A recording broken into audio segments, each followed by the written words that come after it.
eBayers, you have landed on episode 155 of eBay the Right Way. Today's date is March 6th, and my guest is Tena in Tennessee. Announcements.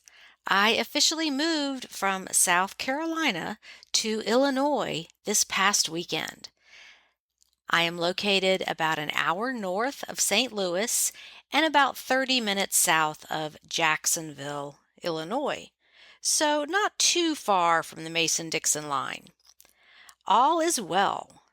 One thing I did not tell you is that my Midwestern man is in the process of remodeling his entire house at the homestead. So that is another layer of chaos to deal with. But the silver lining here is that his home is kind of like a giant man cave, so I get to add a woman's touch to make it our home. He values my input about furniture, decor, and everything. So it's a fresh start for both of us. I think he's just glad he doesn't have to make those decisions. And I will be chronicling this journey on YouTube. I'll be showing you around the homestead, posting before and after photos of the renovations, and how I'm going to blend eBay with rural living. I know many of you already do this, so I hope I can measure up to your standards. Okay, that was just a quick update, and now on to the chat with Tena. Hello, listeners. Today I have Tena, spelled Tena, with us, and she has been a longtime member of the Facebook group, and so happy to finally meet you face to face. Well, at least on the computer. That's face to face. Yeah. So how are you doing this morning? Fabulous. Great. And you are located where? I am in Knoxville, Tennessee, far east Tennessee. Excellent. Okay. And do you want to start off by explaining how you got involved in eBay? Sure. I had started out selling books on half.com back in the day and did that for a while and then kind of moved away from that. Well, then half kind of died and I tried to sell some books on Amazon. That was kind of interesting. And then I didn't really catch on to the full of eBay. And we were living in Denver and went to a estate sale, and these brothers said, "We think you're a picker. I think you're a picker." So I said, "Oh," so it was kind of a challenge. I said, "Okay." And then I started just studying and doing and learning.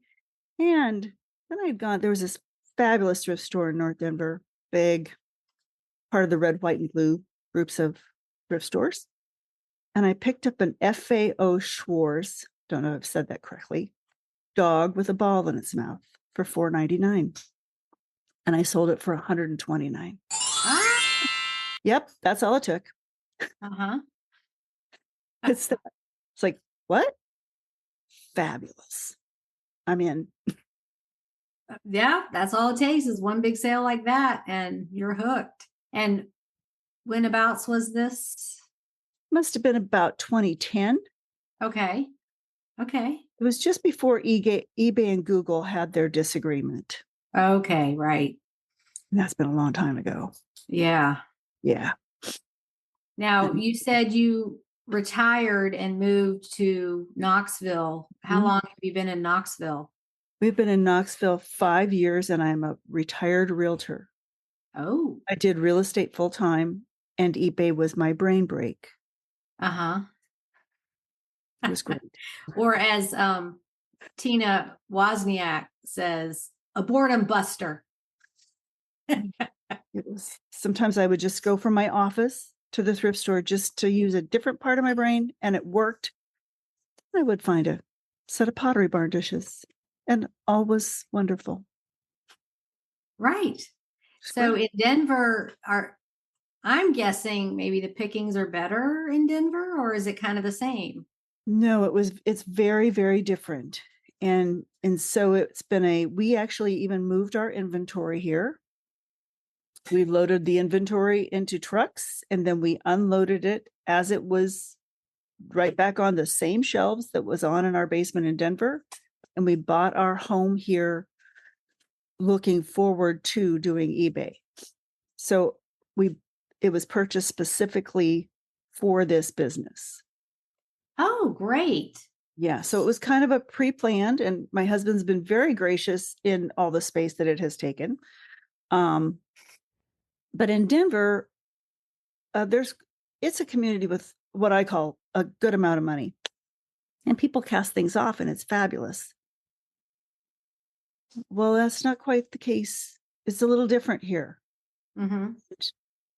So I've had to retool my business and do a lot of learning. Mm-hmm. A lot of learning about antiques, about Appalachian antiques, some Civil War items. So it's been very interesting and shifting that process. I can imagine. Okay, I'm getting ready to move from Dixie to Illinois, where it's different Civil War stuff, different. What farming? Yes. Farming implements, farming vintage farm items, Mm-hmm. and things are very. My husband and I are from South Dakota. Okay. Where we grew up, and everything is used. At least in our You family. don't have that South Dakota Midwestern sound. Did you ever? No, that's because I'm from Western South Dakota, Oh, okay. right next to Wyoming. Okay. Okay. Yeah. No, my husband does. He grew up in Eastern South Dakota. I've actually been watching videos, learning all the Midwestern lingo and the rules of being a Midwesterner. And there's a lot of tongue-in-cheek funny stuff on there. And so I'm asking, is this accurate? Is this really the way it is? Well, you can always take your Jell-O salad. That's right. Yes. You can. And wear your cargo shorts when it's 10 degrees outside. Yes. Mm-hmm. That's the right way to do it. That's right. I don't want to look too transplanted, but I'm sure I will. Well, I don't know. It's lovely there. Yes, it is. It's absolutely Beautiful. lovely. So enough about me. Back to you. So you have had to, I guess, pivot your business a little bit. A lot of Do it. you want to talk about some things that you've sold in both places? Well, in Denver, I had fairly ready access to linens, vintage linens, sometimes brand new vintage linens, which was just, that's the happiest thing. And some wonderful bins, which we do not have here. In this, I have to drive at least 100 miles to get to a bins. Maybe Asheville's not quite that far, but it's a drive.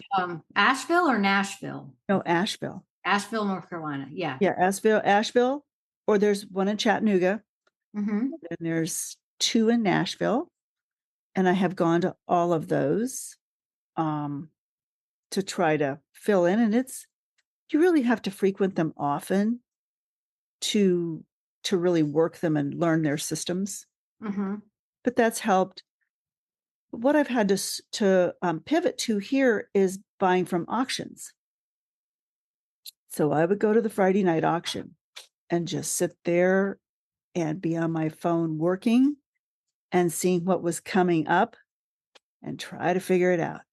Mm-hmm. Because it's things like I didn't even know what a tobacco dryer, those like the stars and the kind of basket things.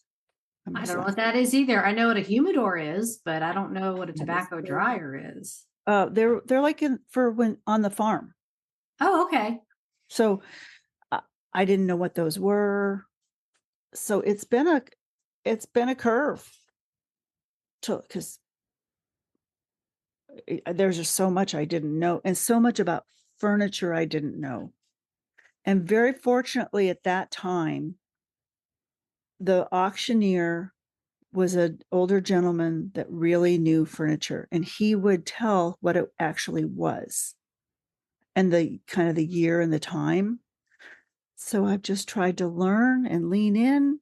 And so I've pivoted and learned a lot about old glassware in the light that we're closer to the Ohio River Valley. There's a lot of Fostoria. Mm-hmm. And many of those companies that were big during that time, which I basically had never seen in my lifetime. And most of that really old stuff is unmarked, isn't it? Yes, and I have invested in the books, to the identification books, Mm-hmm. because there's just some pieces that are extremely unusual, and the prices have significantly gone up for them at Oh, auction. good. And now all the auctions are online, Mm-hmm. and you just have to be careful to not overpay, just Right. like with everything. Mm-hmm. Do Kind you of have have outnumber. a few pieces in mind that you can share as far as what they were and how much you paid and how much they sold for? Yes, there was a resin duck that I just recently shared on the group. I believe I shared it, that I bought in a box lot, and I thought, oh, that little thing's not worth anything, because you're kind of looking at the lot and saying, well, I can get my money back and a little. And I said, and he was signed. And I'm like, okay. And I probably paid $1, and he sold for 140 minutes. In 40 minutes. 40 minutes. And he was kind of a funny little resin duck. He wasn't real big. He was about 7-10 inches. It was pretty, but he was signed. And I just kept digging. Mm-hmm. Let me think something else. Well, everything's from the auction. Frames, East Lake frames, Mm-hmm. tramp art.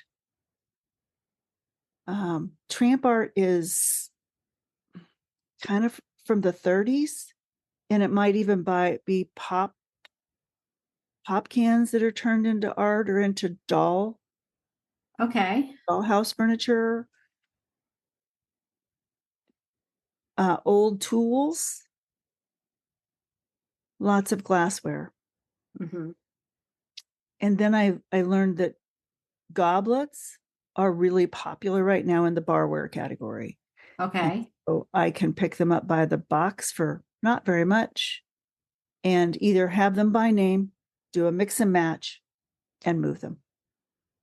And that's been kind of a fun little avenue, because not everybody's looking for their great grandma's glassware. Right. Yes, unless it's June Bride by Fostoria June Bride by Fostoria. in blue. And what does that look like? It's etched. It has a corsage on it in the etching. Oh, It is beautiful, and it goes for a pretty penny. And the only time I saw it, I ran it up to, I was bidding and bidding, and then I thought, I don't know what I'm getting into. I better quit. Then I found out what I was really doing, and I was like, oh my goodness. well, I commend you for just throwing yourself out there and figuring out new ways to get inventory. Well, I've been wanting to go to live auctions. I've just never had any around me, or I want to go with somebody who knows what they're doing to show me how to do it. Let's go. I had started going to auctions when I was 6 with my father. Okay. We always went to the auctions, and he brought box lots home, and mother would just shake her head.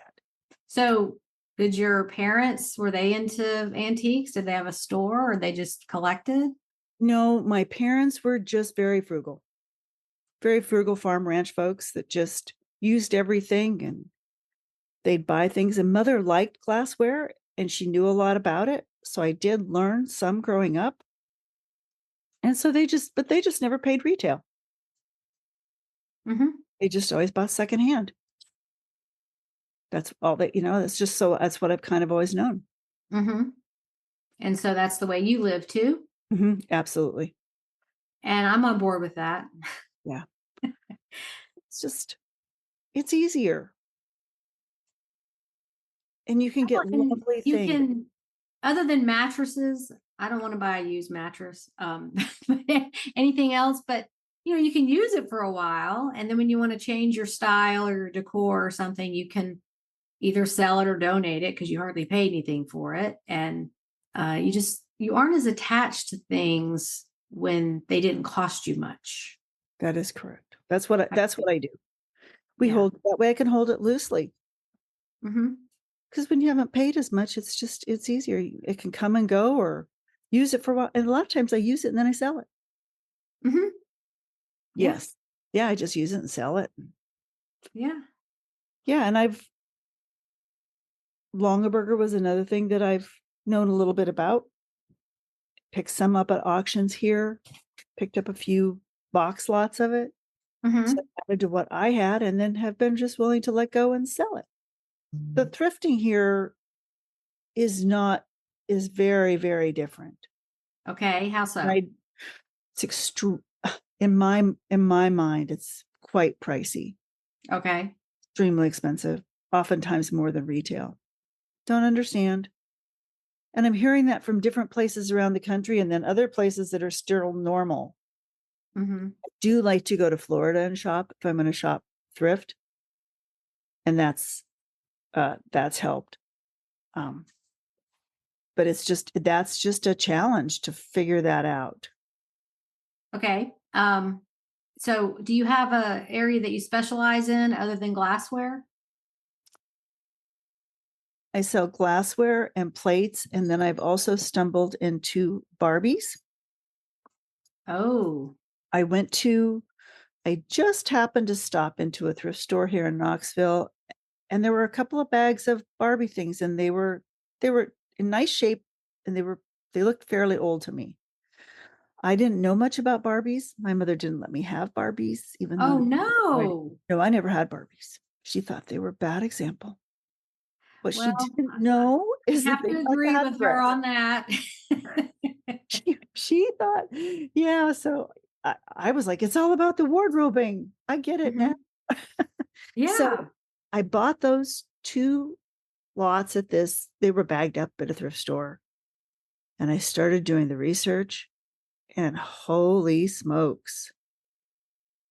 So I've been on the Barbie learning curve and picking up anywhere I can find it, figuring out what's homemade, handmade, and probably one of my oddest and best sales is there was a Barbie outfit in one of these groups that had a true Barbie tag that I could not identify.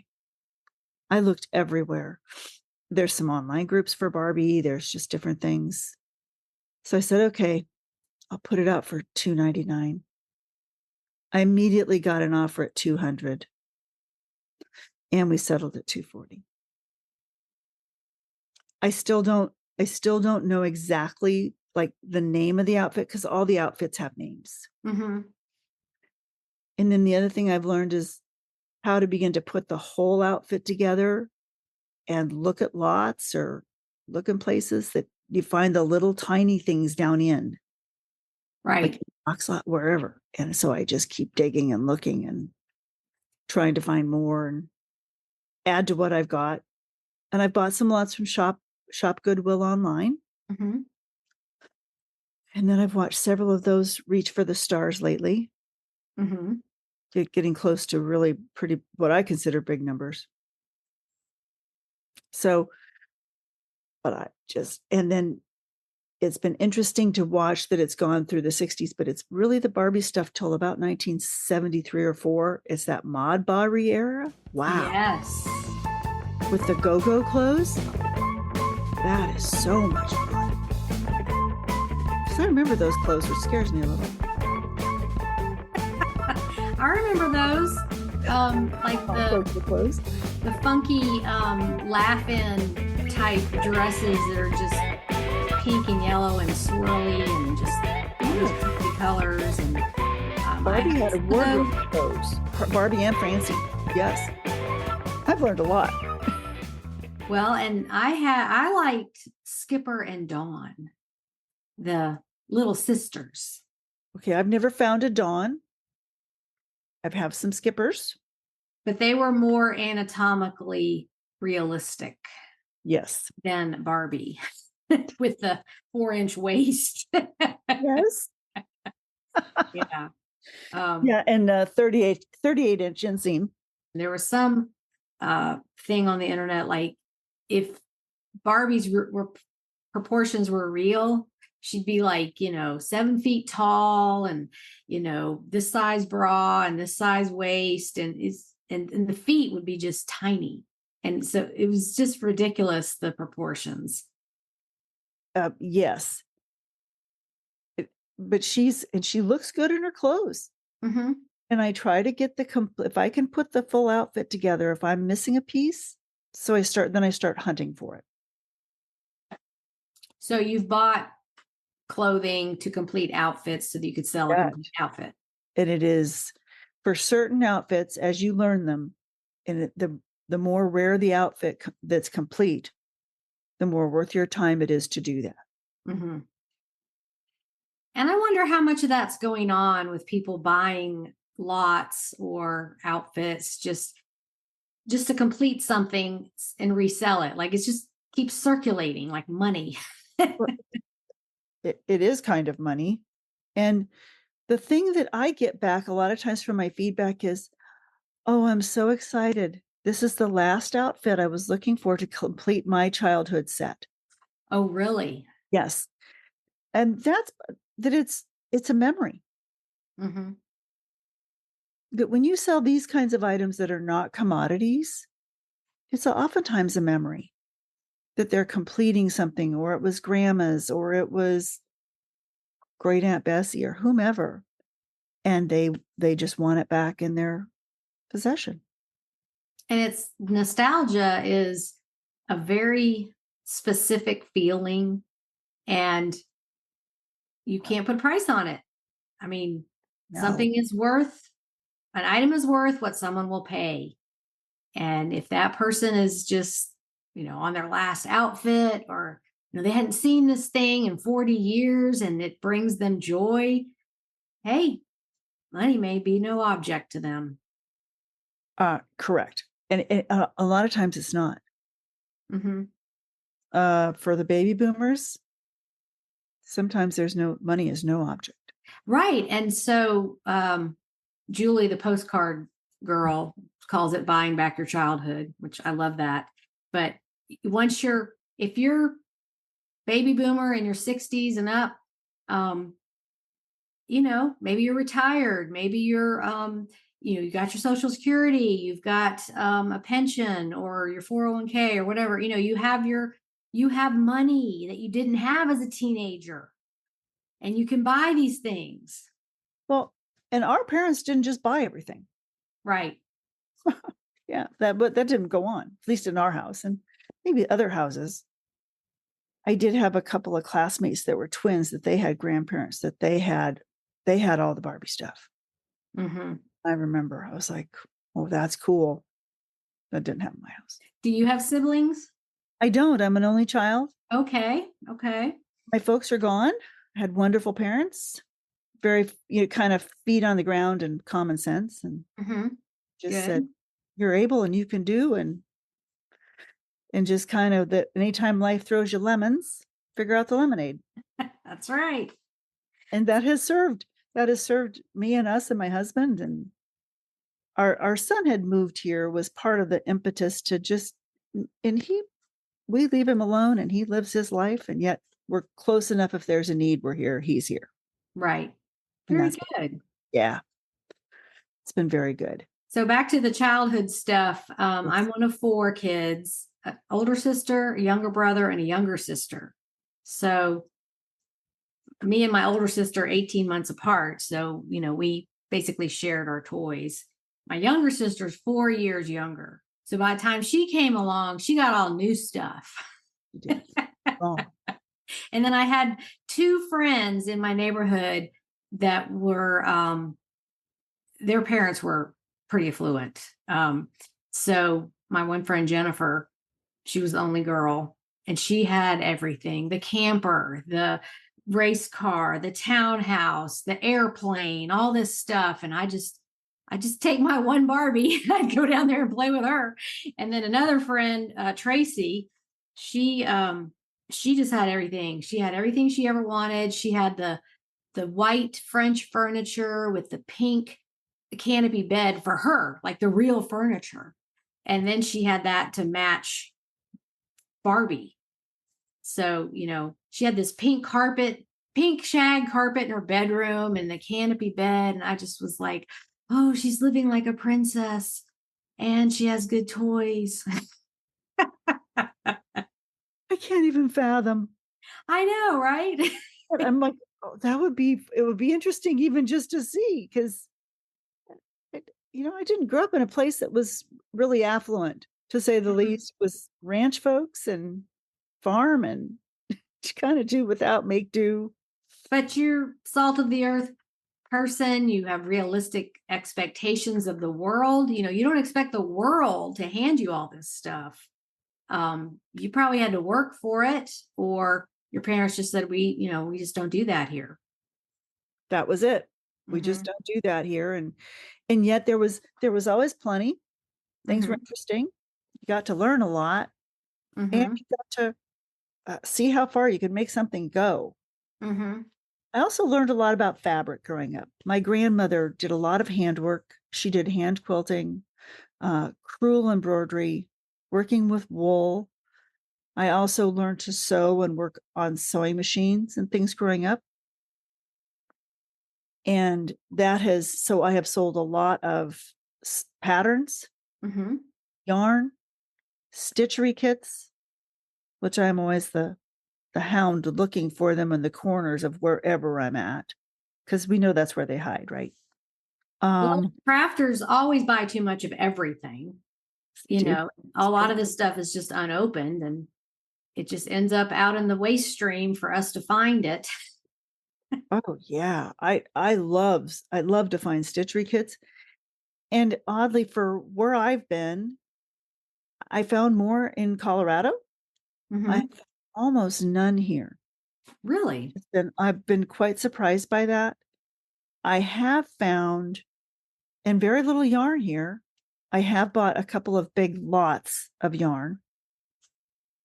Kind of just stumbled onto them and bought, and then I buy it all. I just walk in and I buy everything. Then I sort it. But I love doing that. And I think as a new eBayer, those things are awesome because they're sealed and then yarn doesn't break. And those colors get discontinued, like all the Bath and Body Works stuff and anything that's discontinued. And somebody might be almost finished with a project and they've run out of a discontinued color. Yes. Sold a lot of quilt tops, which I've been a little surprised. I'm able to find those in lots, bring them home. Sometimes, I usually always wash them carefully, hang dry them, and then sell them. Because that way they're all pieced and somebody can buy them and just bind them and quilt them. And the other thing that I have learned about living here, and I knew a little bit about it before I moved, was old Singer featherweight sewing machines. And I have sold several, and I've also gone to classes to learn to work on them so that I can clean them and have them really ready. Oh, great.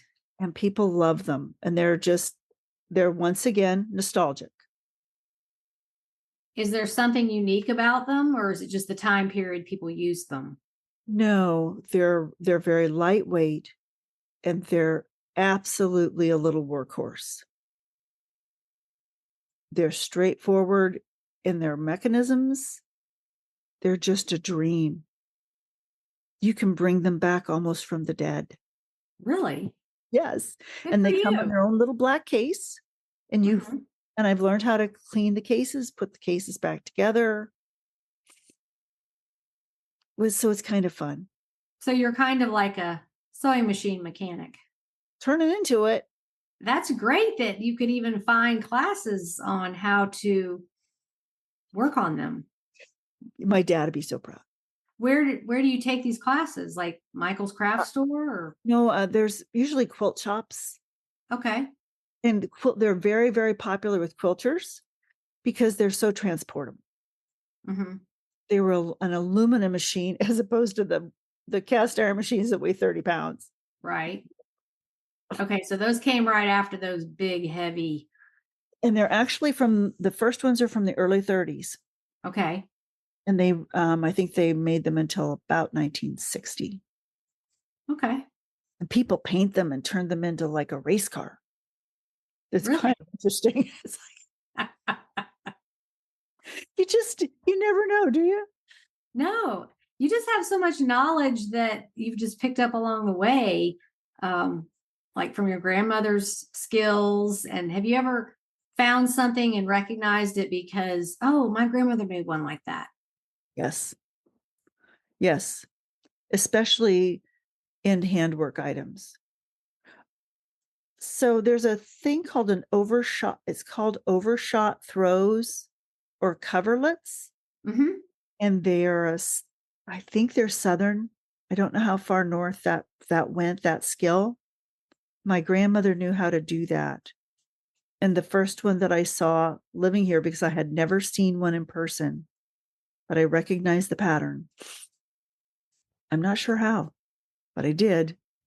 And I almost cried Oh. because I was like, that is so cool. But I think they're called overshot. And they're a woven. It could be two-sided. Mm-hmm. Before the Civil War. I don't know how late. Wool, linen. It's a cool thing, but it's Southern. Mm-hmm. Yes. Yeah, I I was recognize where. raised in Missouri, but our whole family is actually from here originally. In this Oh, okay. Virginia, Tennessee, Kentucky. Yeah. Okay. Yeah, I recognize the word coverlet. My mother used that word. Mm-hmm. They're hand woven thing. They're cool. And then they're sometimes seamed. But everything like that just is research. As we all know, it's just research. Yes, absolutely. Right. Yeah. Now, you said you bought your house with your eBay business in mind. Can you talk about that a little bit? Sure. We had a ranch style home in Denver that I used probably way too much of the basement for the eBay at the time. And I knew that I wanted to grow my basement. Retiring from real estate, I wasn't really ready to retire completely. And thought, well, I'll just turn this eBay business into more of a business. And we bought a house that was a walkout basement so we could come right in from the outside. And I put things right back up in the same way. And I have my items like with like, which sometimes can not always be the best, but it works pretty well 99% of the time. And that was why we did that. We bought it specifically intentional for the eBay business. So, do you just have your inventory down there or do you do everything down there? Photograph, ship? I do everything down there so that the upper part of our house has no business in it. I love that idea. Yes, I'm looking forward to that too. Yes. And I still have so much to learn about photographing, about keywords, just all that. But we moved the business. And then I found a helper when I got here. I got on Craigslist and found a guy that was under organization, and he is still with me. He doesn't work all that much. He contract labors, but he keeps me on track, keeps me on the straight and narrow. How many items did you move? 3,500. Really? Yes.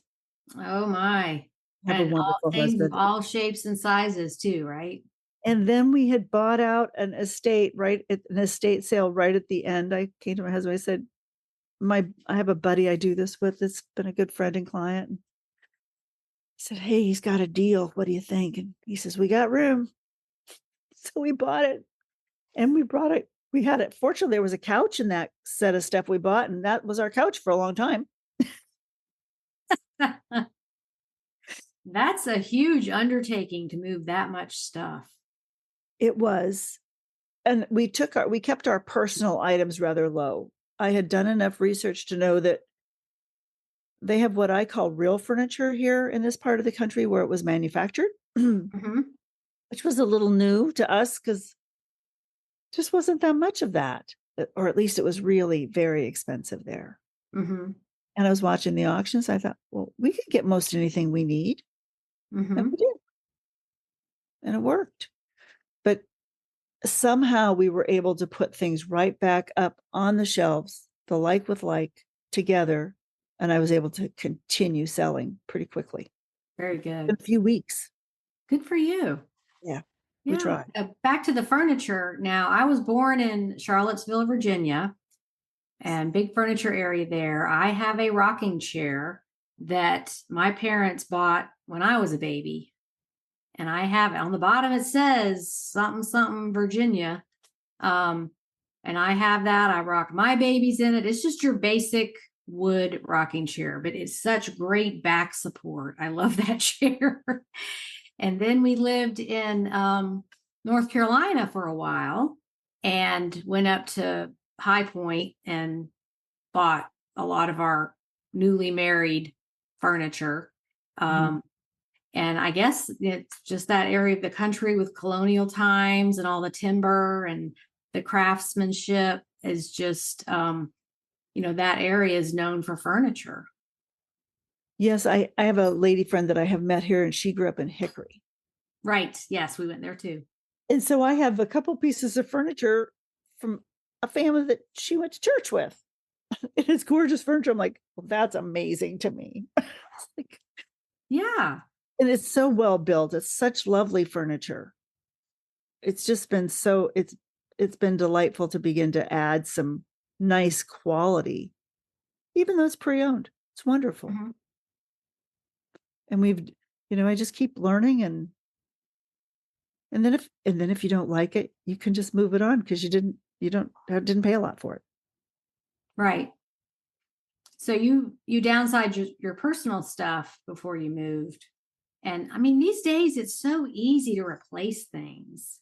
Unless, of course, it has sentimental value. That's different. But a lot of people sell off their stuff before they make a long distance move and then just replace it on the other end because you can sell your stuff on Facebook Marketplace or locally or whatever, have your own estate sale. And then when you get where you're going, you're the customer instead of the seller. Yes, and I have always found that I'm able to buy pre-owned things that are way better than I would have ever spent for first Mhm. dollars. I'm too cheap. Well, and if you're not attached to things, it's so much easier. Oh, it is. It's just, Yeah. yeah, I try to keep the attachment stuff down to just a minimum. Mm-hmm. And my mother was very attached to everything. And so it was a very big job when we had cleaned out her house. Mm-hmm. It was a big memory to say, let's not do it that way. Right. Let's rework that. And then just, and I know there were things that I missed in her clean out, which we all do, Mm-hmm. that were valuable. But you have to let go and move on. Right. Well, do you have any other sales you want to talk about? Memorable sales? Yes, a few years ago, I was given the opportunity here to kind of go into a interesting house. And in a box in the corner on the floor was a box of t-shirts. They were kind of ratty looking. I thought, oh, what are these? They were concert t-shirts, Oh, expensive really? t-shirts from the 70s. And I think one of them was a Rolling Stone t-shirt. I should have gotten exactly what they were, but I soaked them, washed them, and sold them. But they were just in a box strewn on the floor. You just And never do you remember how much you sold them for? Oh, probably 150 to 200. Really? Yes. Okay. Did T-shirts you are a thing. soak them in anything special or like OxyClean or what? OxyClean. Mm-hmm. OxyClean is kind of my go-to. Another item that may have came from that same house was a little mechanical motorcycle man. That he was a toy, Mm-hmm. and I don't know if I had anything into him, had a quarter in him, but he was just really well made. But he was kind of he was a little. Well, then as I did my research, I finally found one on Worth Point, which I subscribe to, and found out he was most likely German and a German toy, handmade. And so I said, okay, I'll list him. Could only find one similar. So I listed him for $600. And he was gone just in a matter of minutes.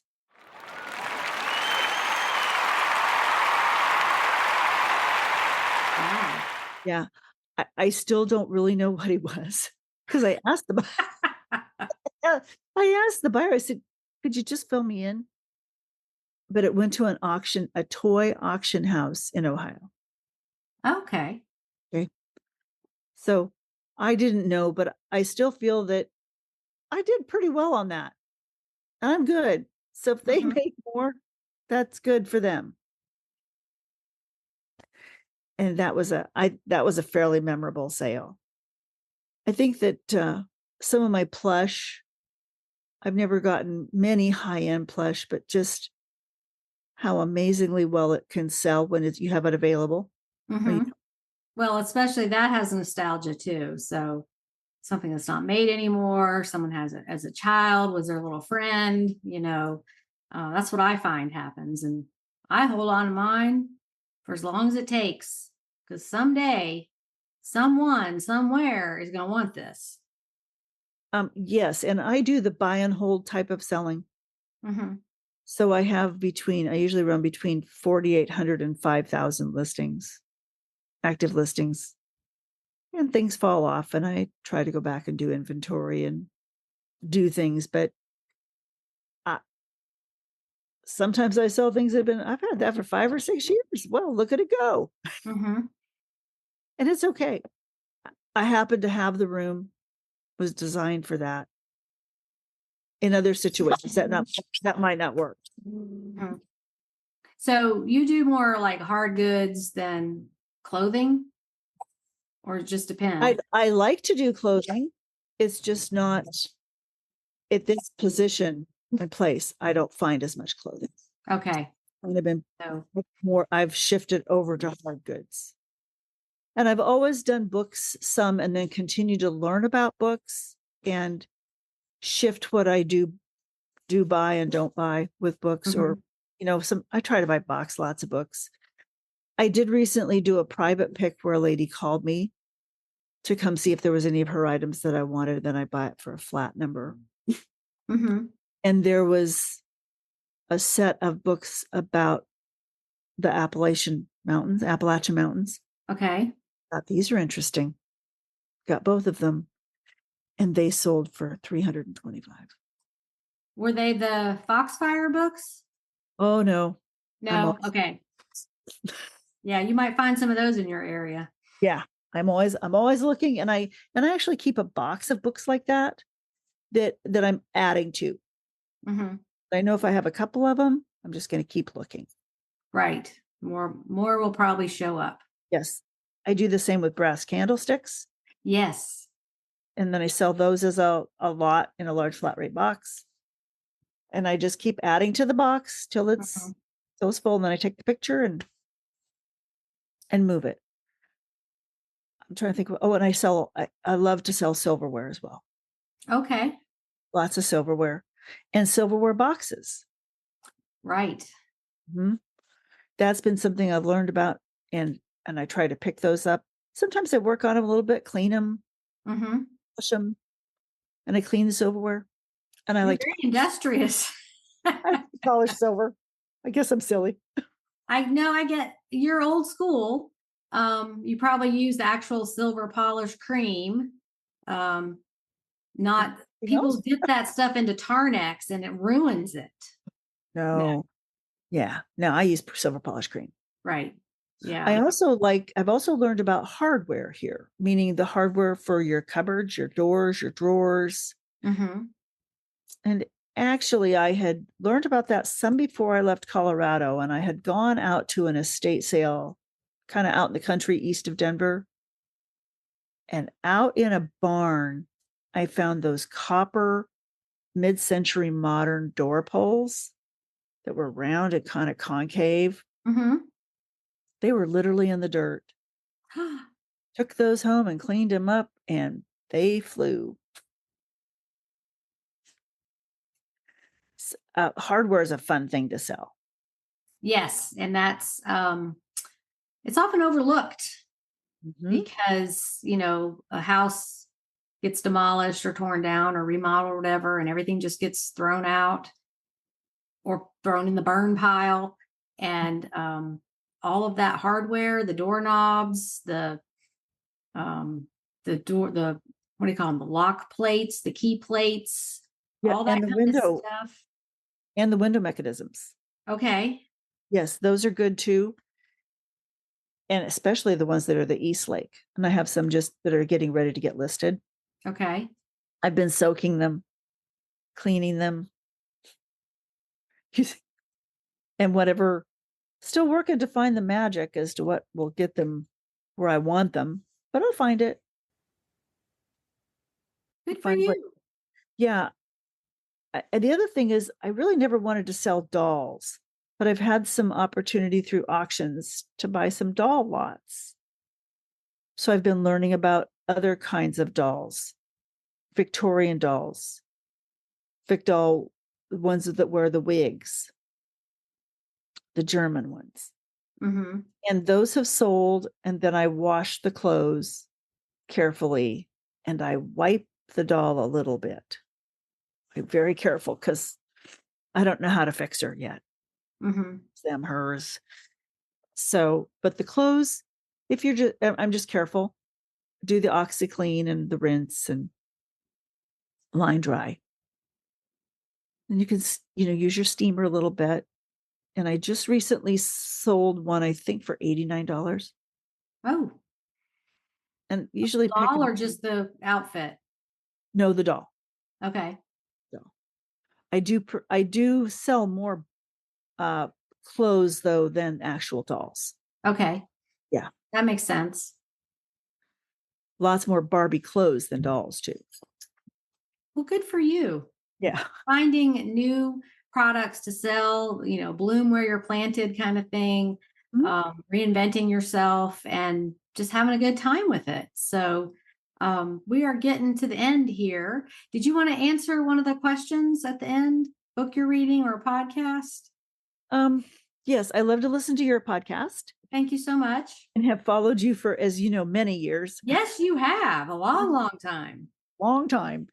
And, and Suzanne, you just always bring wonderful information and great guests. And I follow Casey Vetterly, of course, and George Kelly and Tina Mosey, all the folks that are here that are just share their knowledge so freely. It's great. I guess I'm reading silverware books. Okay. I was doing the research on the silverware and more on learning just anything like that I can pick up to learn about. Sometimes you can pick those books up for not much. Yeah, I see them all the time. Yeah.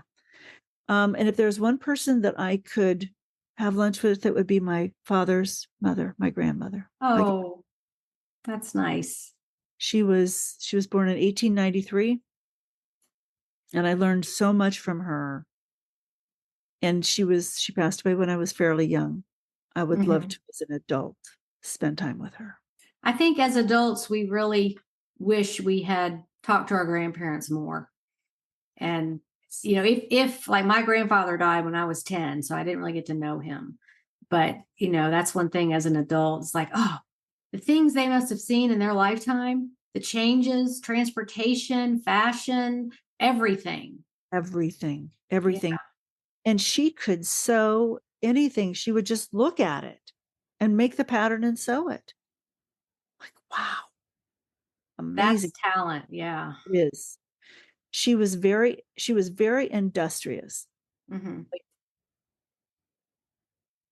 And I Okay. would love to Well, spend more time with her. thank you again for coming on. I appreciate it and sharing your knowledge with us. And it sounds like you're doing a great job there in Tennessee. So who knows what you might find next?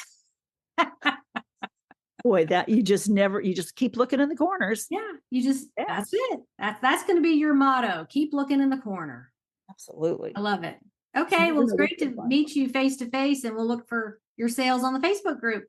Awesome. Well, thank Okay, you. bye-bye. Bye-bye.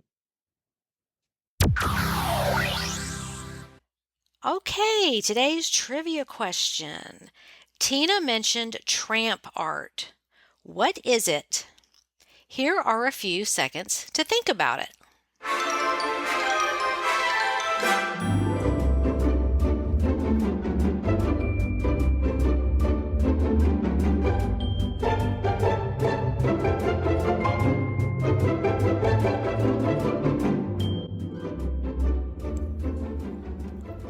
Tramp art is a style of woodworking which emerged in America in the latter half of the 19th century. Some of tramp art's defining characteristics include chip or notch carving, the reclamation of cheap or available wood, such as that from cigar boxes and shipping crates, the use of simple tools such as pen knives, and the layering of materials into geometric shapes through glue or nails. If you Google tramp art and go to images, you will recognize this art form. It's kind of primitive as people used whatever materials were available to them. And if you look on Terapeak, you can see examples.